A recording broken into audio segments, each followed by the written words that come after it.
Yeah, welcome everybody. We are just absolutely thrilled with the participation, the attendance that we have, lots of email and instant messaging on LinkedIn. And we're super excited to kick off this first webinar. This is going to be a weekly series. The format will be 3 consecutive webinars every Wednesday starting at 12 p.m. Eastern Time. And then on the 4th instance of that part of the webinar series, we will have our guest speakers come back for a webinar series we're calling Ask Me Anything DA. Equally thrilled, I am just so excited that this first one, we have Glen Little. As you can see from the screen, Glen has some of the most impressive credentials in the world when it comes to DA. And Glen and I recently have had an opportunity to spend some time together. I've been able to sit in with some of Glen's training. Glen's been able to sit in some of mine. And it's just been absolutely fantastic to hear the wealth of experience and the excitement that Glen brings when he is talking and delivering things with respect to DA. And he is going to be discussing the Disciplined Agile Lifecycles. It is one of my favorite differentiators with respect to the Disciplined Agile Toolkit. It's so valuable for teams to be able to choose from more than one life cycle based on their context. And without anything more, Glen, I'm going to stop sharing my screen. And if you want to take over and take it away.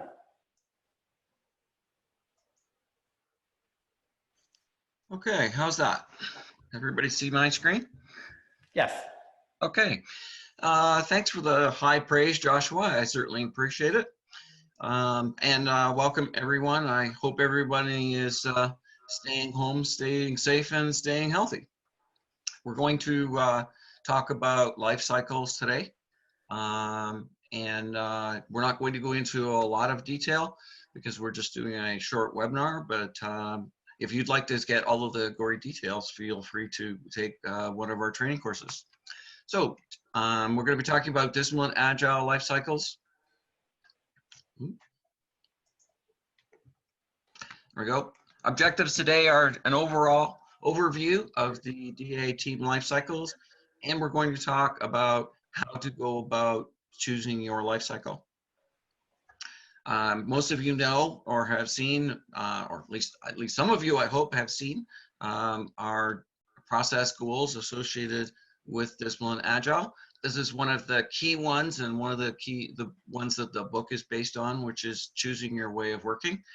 And in particular, this is about evolving your way of working after you have chosen it. Inside of that is a very key part, which is selecting the life cycles. And you can see in this list that not only are we talking about DA life cycles, but we're also talking about some of the other life cycles that may also be appropriate for your way of working.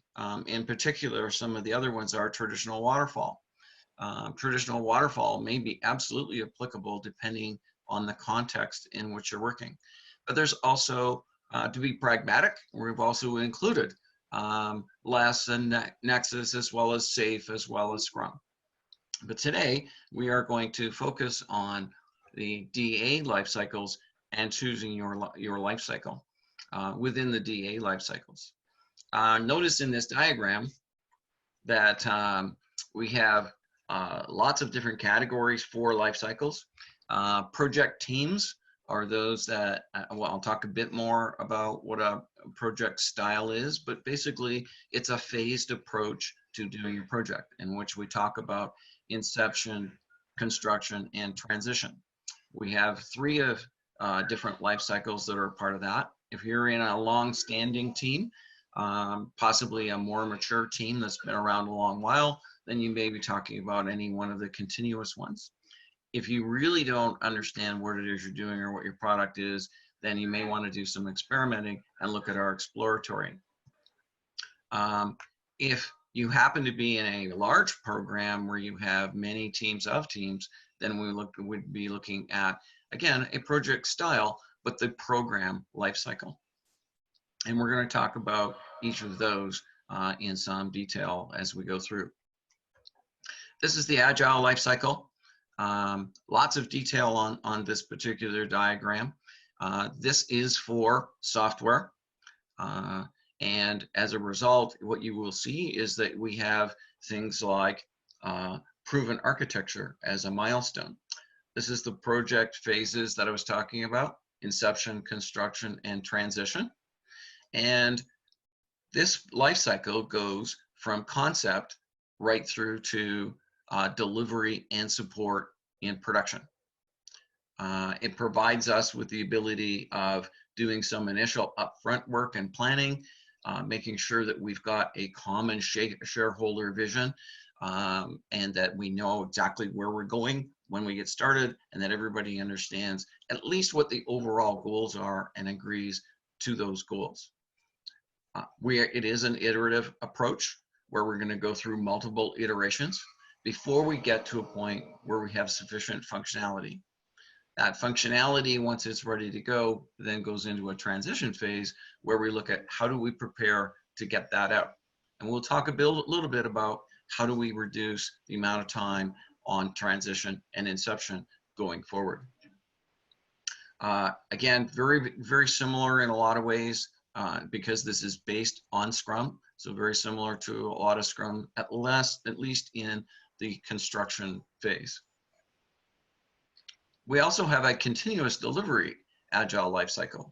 So when your team starts to mature and you can start to move out of a project lifecycle to a point where, okay, we've constantly got things in the backlog and we're going to go through, and we've optimized transition by automating a lot of the testing, by automating a lot of the deployment, then we can move into what we refer to as a continuous delivery lifecycle.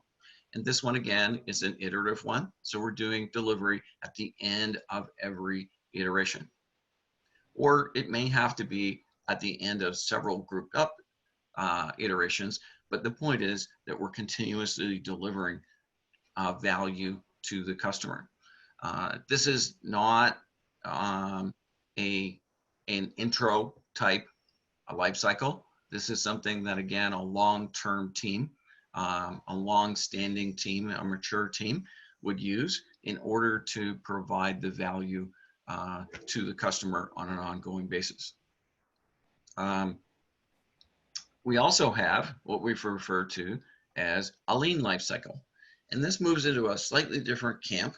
Obviously, it also depends a little bit on the work that we're doing, because this is a non-iterative approach to delivering.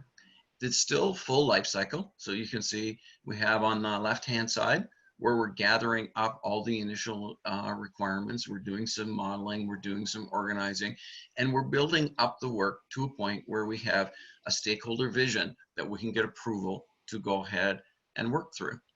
Okay, but instead of being iterative, what we have is a pool of work. Oftentimes there's categories within those pools, but it's a pool of work, and what's going to happen is the team's going to work on each item in that pool, that they are going to pull an item out of the pool, they're going to do their daily work on that item, and then they're going to release that item into production.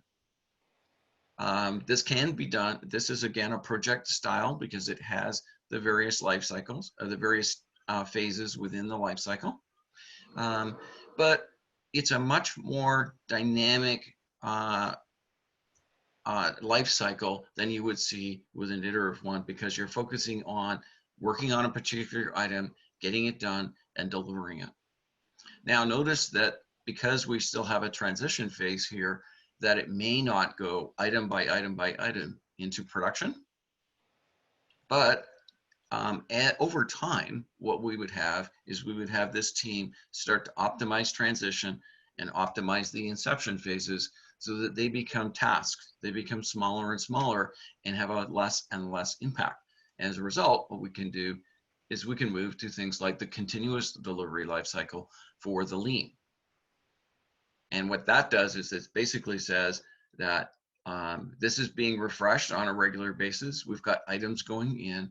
We can now pull items out, we can release them, and we can get them into production as almost a task or an afterthought, because we've automated the deployment process and the testing process to be able to get things out to production very, very quickly. Now, these may be used for those that have lean background, you'll often see that these are managed using a Kanban board. And so the items are in the to-do list, they get pulled into in progress, and then once they're completed, they move over to done. Okay, these are items that oftentimes are small, and the type of work that you may want to use for this would be something like a support system, where people submit constantly, are submitting tickets into the pool. They get prioritized or categorized, and they get worked on and completed one at a time, and then handed off as business value.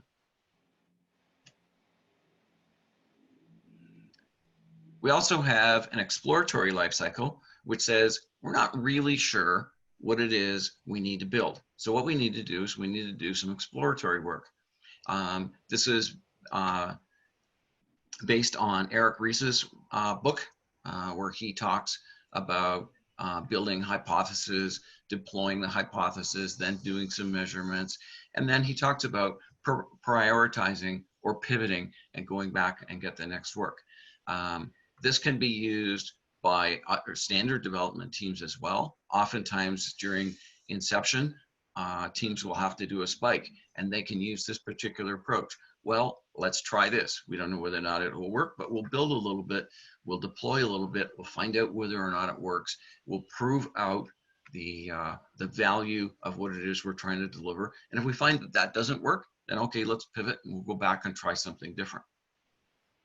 This is used, this is primarily targeted to things like startups, but there's certainly no reason why a long-standing team can't use this to explore options for architecture or for technology. And I've certainly seen this used by many teams when they just weren't sure, what is the solution we're going for? Okay, let's try something. This is also one of the few places that you would find, and I'm not going to go into a lot of details, where you actually do an MVP, okay? A minimum viable product. In this case, you would build just enough to find out whether or not the product is viable. And still a skill testing question is, how many times can you have an MVP? And lots of people will say, well, what's our next MVP? What's our next MVP? You can only do an MVP once because that's the minimum viable product. And thereafter, you are always building on top of your minimum viable product. If you happen to be working with a big project or a big something that requires multiple teams, then you may want to be looking at using our program lifecycle. And in this case, you can see where we're gathering up the work, we're creating work items, we have this funnel of work coming in. These work items are feeding into a team of teams, where those team of teams are doing parallel development. Each of those, we may have an architecture team that's supporting it, and the strategy feeds in. We may have all sorts of people that we also have experts that we're sharing into the teams, and they're providing insight into the teams. Each of those teams are building work items, they're getting cross-integrated and cross-tested, and then they're being delivered into the release. Each of these teams, though, will also be using their own life cycle. And while it's certainly possible that each of these teams is using a different life cycle, if you are in an overall enterprise, for instance, you may have some of these sub-teams who are actually doing waterfall along with your agile teams. So each of these teams can have their own. It certainly makes life a lot easier if they all use the same life cycle, but it's not to say that they have to. And again, it's a project-based, so we have inception, we have our construction phases, we're delivering on multiple releases until such a time as we can actually get it into production. Notice in this particular life cycle, though, what they have done is, again, they've optimized transition phase to a point where it's automated deployment, automated testing, and so we have a very short transition phase, which is really just a task. Basically, when things are ready to go, we push the button and they get deployed. There are additional life cycles that I'm not going to go into today, but there are non-software specific life cycles as well available, and those are things like the Agile business team project life cycle, the Lean business team project life cycle, and the business service team life cycle. And there are significant differences between these life cycles, even though the names are very similar. There are significant differences between the non-software life cycles and the software life cycles that we just did the overview for.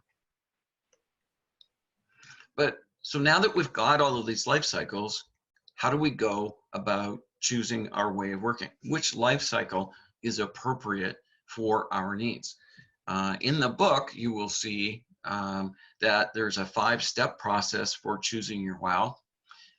Analyzing your context, which is, okay, so what is it we're doing? How are we doing? What's the complexity? What does our team look? What's the size of our team? That sort of thing. And the second step is selecting the best fit life cycle. Not going to go into the following steps, but again, in the Choose Your Wow module of our course, we go into all sorts of detail and walk you through lots of examples of how to go about using these 5 steps.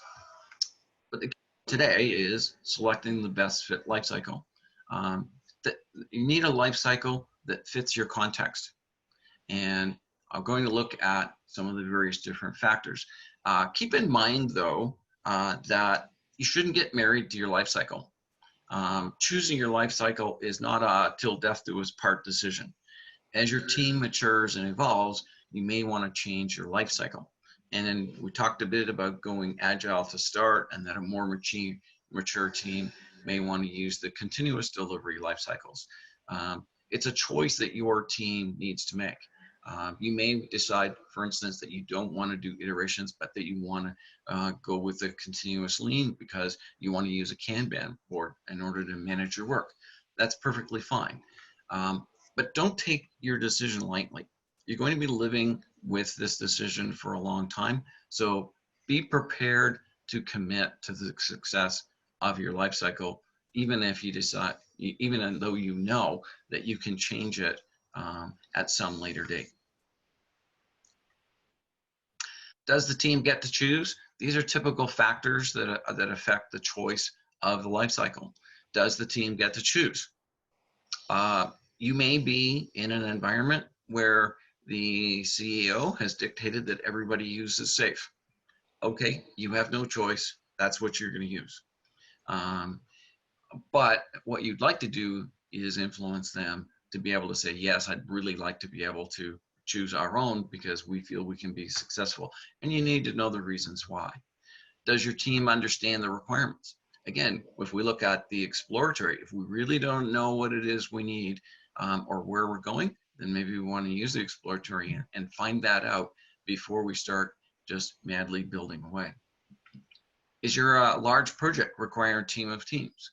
If it is, then you really need to take a step back and say, okay, so how do we organize this? Let's set up our program life cycle so that we can organize and manage the teams and their life cycles. Is the project funded or a long-term or have long-term, is it project funded or long-term funded? In other words, have we been given enough money to just run this project and we're just going to pull the team together, get them to build something and then disband them at the end? Or have we identified work that we can bring to a long-term, long-standing team where they're already funded, all we need to do is bring the new work into the team? It affects the way the team works, and it certainly affects the life cycle that they choose. Is this a low risk or something you do all the time? If this is a really low risk project and it's something you've done 1,000 times, waterfall may be perfectly legitimate life cycle. And how often do you need to do a release?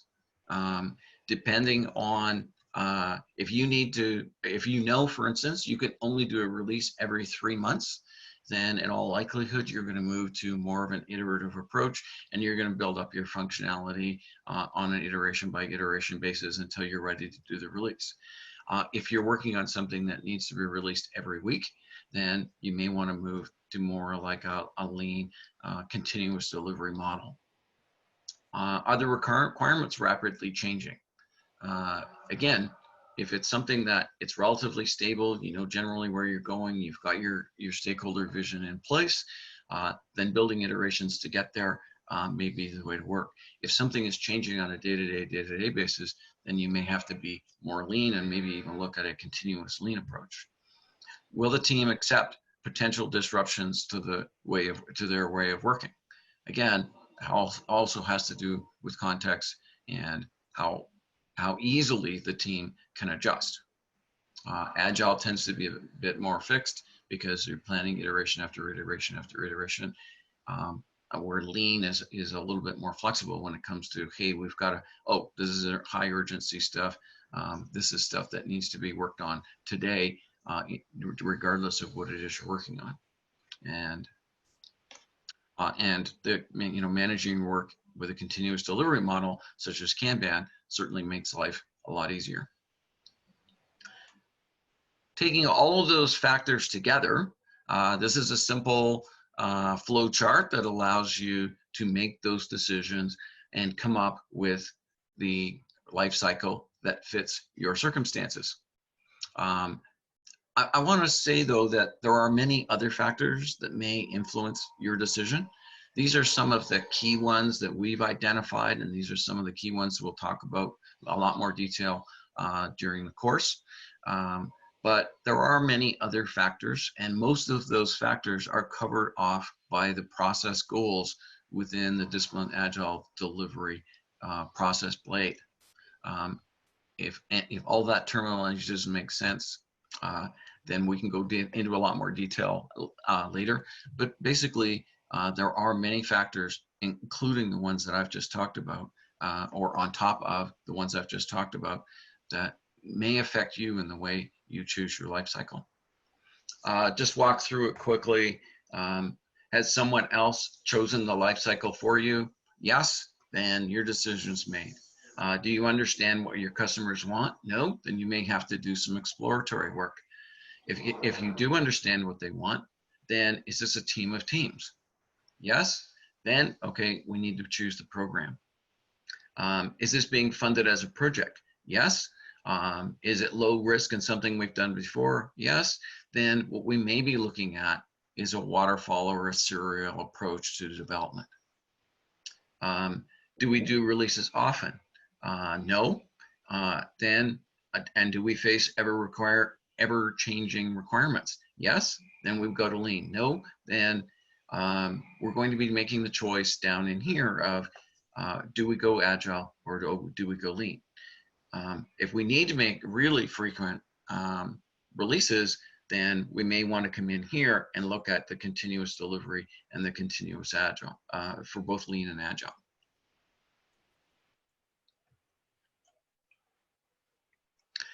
And that's my overview.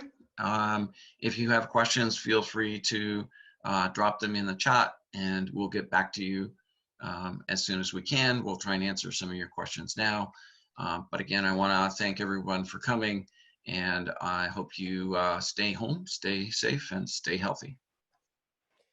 Yes, so Glenn, we do have a few questions that are both in chat and Q&A. I'll just kind of read some of them out and we can provide some relatively quick answers. And a few I think we've already answered. So continuous life cycle looks like a typical Scrum life cycle. Well, yeah, the Agile life cycle is obviously built off of the Scrum life cycle with the addition of the inception and transition phases. Another question, which I think you also answered, was, can there be a combination of different life cycles during construction phase, example, exploratory and lean? Again, I'll answer and then I'll let Glenn, but Glenn had mentioned, right? Yes, I mean, if you have something that you need to determine, Glenn mentioned from an architecture decision or an architecture perspective, whether you're doing that maybe in the inception phase or your very early iterations in the construction phase, using the exploratory life cycle to figure something out is one application of how that best can add value. Did you want to add anything else, Glenn? So just quickly, sure, you can change your life cycle. And again, You know, I mentioned that the team should feel free to change their life cycle anytime. So, but I don't take changing your life cycle lightly. It's going to be disruptive. It's going to change the way you think and the way you work. And flipping back and forth willy-nilly with regards to life cycles is not for the faint of heart, and certainly can kill your productivity. Even if you decide you want to go from 2-week to 4-week iterations, or 2-week to 3-week to 4-week to try the various different lengths, it's going to be disruptive to your team. So keep it in mind. Try to make a rational decision about when to change your life cycle, because it is going to be it's going to be disruptive. Yeah, and Glenn and I had actually talked about this in one of the training workshops that we were in, which is there are some situations where a team might make a selection, for instance, to use the Agile Lifecycle, and they've got a larger quantity of work, something that would be akin to what we teach about a minimum business increment. So something that might be sort of a feature or an epic level type of requirement, or a few of those. And as the team hits their sufficient functionality, the product owner feels comfortable that they're able to meet what's agreed to in that MBI, there might have been additional stories that were beyond the minimum needed to get that functionality out into the hands of the customers or the users. And they might have a small quantity of requirements, stories that they might want to do in a short time period. And they might use, for instance, the continuous delivery Agile Lifecycle to be able to get a few more of those additional stories out before they take on and commit to another larger quantity of scope that, again, they might use the Agile Lifecycle for. Yep. And then, Glenn, there's another question up here, and this is one that we get so often from both organizations we work with, I know, and then also in training. How do we decide when to change our life cycle, and how long should we stick with one? So as I said in the presentation, you know, don't get married to your life cycle, but you do need to commit to your life cycle. Don't change your life cycle just because you're struggling to get this life cycle working, right? You need to stick with a life cycle. When you succeeded with this life cycle, then you're in a position where you can say, okay, we've got the discipline, we've learned our lessons. Now let's look at what a more mature life cycle would be, and how it works for us. But don't just say, oh, we're really struggling for this life cycle, so let's try something different. Okay. So again, you know, you're not married to your life cycle. It isn't till death do us part. But you certainly want to give it a solid commitment to success. And only move on to a different life cycle when you've actually mastered that one. And we've got a lot more questions in the Q&A than we're going to be able to get to. So Glenn and I will work together and get your questions answered. And there's definitely some more in chat. I am going to take just a moment and answer one more, because it's a pretty quick answer before we get to wrap up. So how would you define a lean versus Agile life cycle? Have always seen them integrated. One of the things that Glenn had pointed out, you know, there's a number of differences, but one of the most significant ones from just looking at the life cycles is the Agile life cycle is going to use a time box constraint. It's going to use iterations that the team are going to take the larger batch they committed to coming out of inception and break down into, you know, iterations to actually implement that work. The lean life cycle does not have iterations. It doesn't have those time boxes. So it's just a continuous flow of work that's happening. So the practices that we would typically see recurring from an iteration perspective, iteration planning, your iteration review, your iteration retrospective, and so forth, you're going to need to be doing those still, but you're going to be doing those on demand in something very different. So those are some of the quick answers for that. And I'll just say, if you would like to know more other than what we're going to answer from a question standpoint, Glenn, again, is one of the most experienced instructors there is with respect to DA. It looks like, Glenn, your next training is scheduled for you have a Foundations of Agile on May 15th, a Foundations of Lean on the 14th, and then a 2-day Disciplined Agile Lean Scrum Master on the 15th, which is a Friday, and the 18th on a Monday, so that we're splitting those 2 days up over a weekend. And yeah, one of the things, again, I'll just say with respect to Glenn and his workshops is There is a lot of really good instructors, but there are very few that have the level of experience combined with actually creation of a lot of the content within Discipline Agile, which is why Glenn is only one of 4 Discipline Agile fellows in the world today. And let me share my screen for just a moment as we're wrapping up. So like we kicked off with, this is going to be a weekly webinar series. Next week, I have Beth Willett that is going to join me. Beth has a tremendous amount of experience and background from a PMI perspective, and she's also recently become a Discipline Agile instructor and Discipline Agile coach.